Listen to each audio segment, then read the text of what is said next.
Hello guys, आज आम 10म श्रेणी भूगोल बहीर पाठ 3 क्वेश्चन आंसर करवा। प्रथम अध्याय पाठ 3 मृत्तिका संबल। 1 नंबर क प्रश्न है मृत्तिका गठनर विभिन्न नियमका गुड़िक कौन?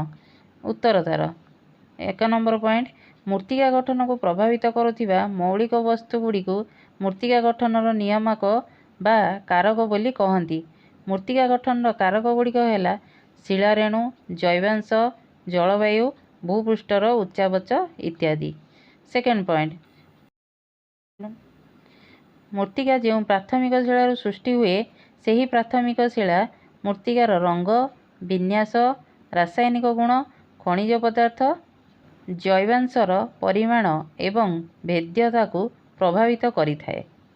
3 नंबर पॉइंट भू उच्चावच और समय मृत्तिकार संचय परिमाण और मृत्तिका स्तर को प्रभावित करुवा बेले मृत्तिकार जैवांश परिमाण उक्त स्थानर उद्भिद, प्राणी और अणुजीव गुड़िक द्वारा प्रभावित होता है। तापर 4 नंबर पॉइंट तापमात्रा, वृष्टिपात, वायु प्रवाह इत्यादि जलवायु संपर्कित नियामक मध्य मृत्तिका गठित होता है। तापर ख नंबर दोरसा मृत्तिका काहाकू कहती? बालिया, पट्टू और मटाल मिसिकरी जो मृत्तिका गठित हुए ताकू दोरसा मृत्तिका कहा जाए। तार सेकेंड पॉइंट दोरसा मृत्तिका अधिक उर्वर एवं आखु चाष अधिक उपादेय। तापर ग नंबर क्वेश्चन है अपसृत मृत्तिका काहाकू कहती? तार उत्तर 1 नंबर पॉइंट चूर्णीभूत शिला रेणुगुड़िक विभिन्न प्राकृतिक क्षयकारी बाहक यथा नदी, वायु, हिमवाह इत्यादि द्वारा परिवाहित होई अन्य स्थान रे संचित होगा प्रक्रिया द्वारा जो मृत्तिका सृष्टि करे ताकू अपरिवाहित मृत्तिका बा अपसृत मृत्तिका कहा जाए। सेकेंड पॉइंट उदाहरण पट्टुमाटी। तापर आसिया हम देखिबा पार्थक्य दर्शाओ पेडाल फॉर पेडोकाल।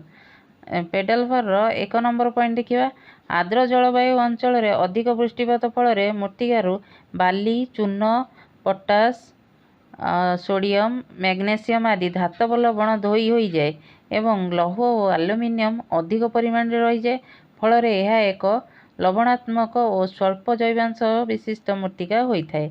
यह पेडाल फॉर मृत्तिका कहा जाए।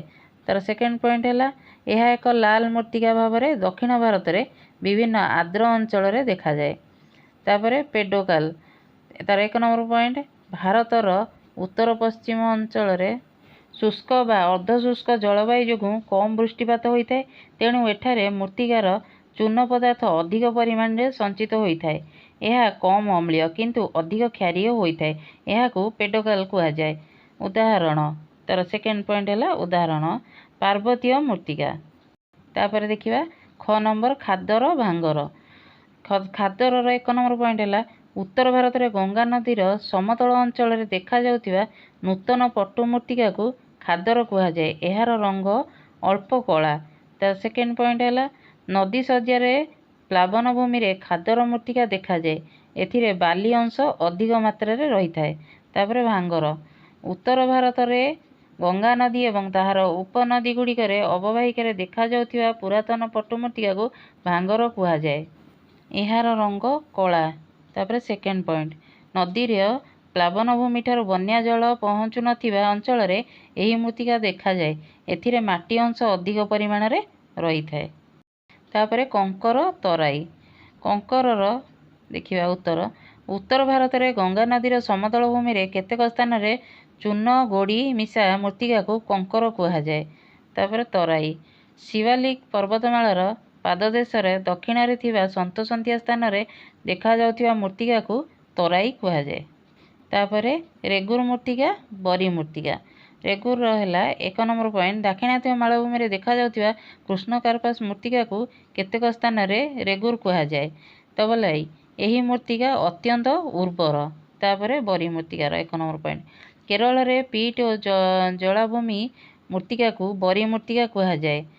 सेकेंड पॉइंट है यही मृत्तिका अनुर्वर। 3 नंबर क देखिबा अवशिष्ट मृत्तिका। चूर्णीभवन प्रक्रिया रे शिला क्षुद्र क्षुद्र रेगुरे परिणत हेबा फल सही स्थान रे जमा होई सृष्टि करथिबा मृत्तिका। तापर है चेर्नोजेम कृष्णकार्पास मृत्तिका को आंतर्जातीय स्तर में क्रांतीय चेर्नोजेम मृत्तिका कहा जाए। ତାପରେ ଗ ନମ୍ବର ପିତ୍ତ ମୃତ୍ତିକା। ଲୋହିତ ମୃତ୍ତିକାରେ ଜଳୀୟ ଅଂଶ ଅଧିକ ଥିଲେ ହଳଦିଆ ରଙ୍ଗ ହୋଇ ପିତ୍ତ ମୃତ୍ତିକାରେ ପରିଣତ ହୋଇଥାଏ। ଧନ୍ୟବାଦ। ଆଜି ଆମେ ମୃତ୍ତିକା ସମ୍ବଳର କୋଶ୍ଚିନ୍ ଆନ୍ସର୍ ଏତିକ କରିଲେ। ଆଗକୁ ଆମେ ପାଠ 2ର କରିବା, ସେକେଣ୍ଡ ଅଧ୍ୟାୟ।